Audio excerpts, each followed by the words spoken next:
Operation সিঁদুরের সাফল্যে তিরঙ্গা যাত্রা পূর্ব মেদিনীপুর জেলার তমলুক শহরে। ভারতীয় সেনাবাহিনীকে ধন্যবাদ জানাতে তিরঙ্গা যাত্রায় উপস্থিত রাজ্যের বিরোধী দলনেতা শুভেন্দু অধিকারী। তমলুকের মানিকতলা মোড় থেকে হাসপাতাল মোড়ের ক্ষুদিরাম মূর্তির পাদদেশে অপারেশন সিঁদুরের সাফল্যের তিরঙ্গা যাত্রা শেষ হবে। তিরঙ্গা যাত্রার সামনের সারিতে বিশাল ভারতীয় তিরঙ্গা পতাকা নিয়ে হাঁটছে ভারতের জনতা পার্টির কর্মী সমর্থকরা। পেছনের সারিতে জাতীয় পতাকা হাতে ভারতের জনতা পার্টির কর্মী সমর্থকরা। তমলুক থেকে সৌম্যজিৎ চট্টোপাধ্যায়ের রিপোর্ট, চ্যানেল 24/7।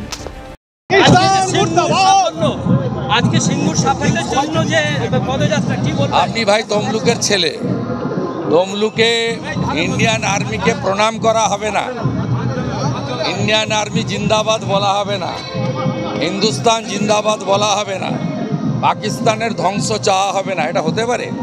হতে পারে না। কারণ আমরা তো 47-এ স্বাধীনতা পাইনি। সতীশবাবু, অজয়বাবু, সুশীলবাবু তো আমাদের 42-এর 17ই ডিসেম্বর